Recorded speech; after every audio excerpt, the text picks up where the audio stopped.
But this concept could be put into a skill system where you have, for example, you have an auto attack and then you also have a skill that may or may not have a cooldown or power usage, but if you use it just at any time, like let's say you try to spam this, you're actually going to be less effective because it's just so situational that you have to use it at the right time. And that's more like, it's more realistic actually. If you're in a certain fight, you don't throw a really slow hard punch any time in a fight. If you're fighting a real person, you don't throw power punches all the time, because you know, anybody, they might get hit with one or two, but anybody with a brain who knows anything about fighting, it's going to be like, I can just dodge this guy the whole time. So, you know, these side grades that I'm talking about is like, maybe you have your auto attack, which deals, you know, 100% damage at 100% speed. Then maybe as a certain class, you have an ability that, for example, like a counterattack ability, and you would trigger this at a certain time, and what it would do, maybe deal less damage than an auto attack, or maybe even, you know, take longer than an auto attack. So it would be especially not useful unless you use it at the right time if you were getting attacked by more than one guy. Like I said, this is just a concept, it's not perfected. But, you know, have a counterattack ability that, say you activate it, and maybe it's active for 1 second or 2 seconds, and if you get attacked by someone you're facing, at least, you know, generally facing, if you get attacked by them with a melee attack, with maybe a few exceptions, you would block that attack and immediately counterattack with an ability that, like I said, it might do less damage. But of course, if you see somebody with a power attack incoming and you hit this ability, boom, that power attack does not hit you and you deal a little bit of damage back. So, you know, you couldn't just spam this the whole time. Although you would be counterattacking, there'd have to be some kind of penalty for it. And like I said, since this would be a very team-based game, just solely if you use it at the wrong time, you'd probably be penalized because you're getting hit by other people. Now in a one-on-one, this would have to be balanced somehow. Maybe, you know, if you use this at the wrong time and you don't end up actually counterattacking or something, or maybe the other person has another ability that they can use if they see you trying to counterattack. Maybe they hit another ability at the right time, or maybe they start a power attack as you do a counterattack, and you know, their power attack may take a while to hit, but by the time it's ready to hit, you're lowering your guard because, you know, your counterattack ability is gone. Boom, you get smashed. So, you know, again, you use it at the wrong time, you get murdered. So there are a lot of possibilities with this concept. This concept of not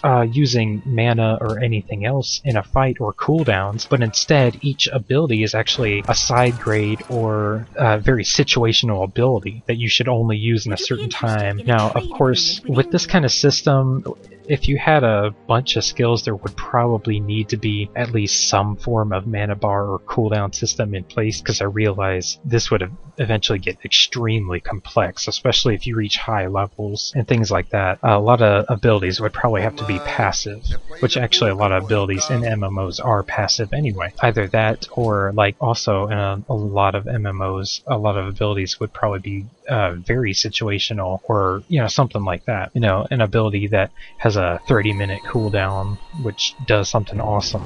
Basically, utility skill. But anyway, so that's kind of my idea for the skill system. And as for different roles, there would be it's kind of, again, sort of the standard, you know, person who deals damage, person who protects, person who heals, things like that. But what I would try to do is not go black and white on, you know, each character. The healer, for example, doesn't always heal. That's one thing I really don't like about MMOs. If I'm a healer, I'm expected to heal and do nothing but heal. And then, you know, if at one point I actually go in and decide to hit somebody one time or use one of my attack skills, I get raged at. You know, it's like, oh my god, why are you attacking? You're a cleric, you dumbass. It's like, well, excuse me for not enjoying just spamming healing the whole time. It's just not that fun, you know? That's my idea for the skill system. Now, weapons. You'd have daggers, and of course they'd have like high crit chance, they'd be fast. Let's see, the damage range on them would be small, so you'd deal consistent blows. And man, there are actually a lot of things I never even got into. Anyway, I'll explain this briefly and then I'll move on to my last concept. So basically, yeah, there'd be the basic different things would be sharp weapons and then blunt weapons. This is actually kind of like in Dead Island. The blunt weapons are powerful but are generally slow, and most of them will have a large damage range. Therefore, you deal inconsistent blows. So for example, if you power attack and you end up getting a low roll, you end up dealing crap damage, and then you're like, you know, well darn. But actually, then again, I have some other concepts that I'm about to explain that this might not work with, and you'll see why. Before I talk about that, I'm going to finish talking about weapons. And then, of course, you'd have ranged weapons and, you know, magic weapons, things like that. But inside these sharp weapons and blunt weapons, you'd have, like, daggers, like I already talked about. But then you'd have long weapons. You'd have swords that dealt a higher damage range, which means inconsistencies. But they would generally deal more damage. So basically, if you use daggers, they may seem a little underpowered. Well, they kind of are, but in combination with certain tactics that would be used for a certain class, you know, they could be very powerful. For example, if you're an assassin, you'd be getting in behind and depending on dealing a lot of crits, which of course, if knives have higher crit power or, you know, higher crit chance, they would be very good with an assassin, which is kind of the idea. But then also Guild Wars has a system in which not every class is designed for one thing and one thing only. It's very expansive. You know, the thieves in that game can regenerate health, and the thieves can also debuff. They can also do a lot of damage output attacks. They can stun. They can do tons of things. Now, a thief is actually the only thing I've played. And actually, you might be wondering, you know, Guild Wars 2, is it out? Actually, it's not. It's in beta tests right now, and I pre-purchased it so I can play the beta events, but they're not always on. So, like I said, I haven't played much of that. All I've been able to play is Assassin. Anyway, in that game, you have different weapon combinations that you can use, and with those different weapon combinations, once you equip a different weapon combination, you have different skills that you can use. And they don't have cooldown, but they all share the same, you know, what they call ingenuity, I think it is. Anyway, they have these points, you know, they all share this, basically like a power bar that recharges. A lot of the skills are very tactical, but you still do end up spamming attacks in a lot of cases, which is a universal problem in MMOs. In almost any MMO you look at, you always tend to have at least one or two skills that you tend to spam a lot. That's what makes a lot of games not very fun for me. I don't like sitting and spamming attacks. I like thinking about my attacks. Now, there's also another game, it's a Flash game, it's a free Flash game. It's out right now. It's called, I think it's called Talesworth Arena, and that game is extremely, extremely tactical. In fact, if you don't use tactics in this game, unless you're playing easy mode, you will get slaughtered by even the weakest enemy, just because you're not paying attention to what they're doing. Now, this game is like a click fest, but not a click fest in, you know, a lot of people would think of a click fest as click, click, click, you know, just hit, hit, hit. That's not how it works. You've got different buttons that represent different attacks, and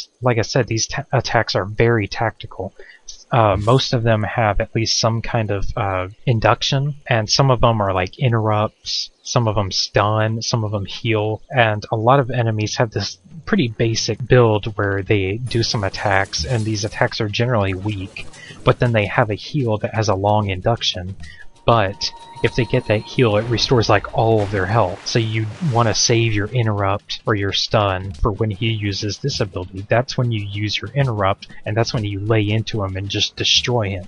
Now, there are other enemies that are a lot more complicated than this, and it's generally just an idea, a concept of figuring out what attacks to use at what time. But I actually like that about the game. It's got sort of a puzzle aspect to it.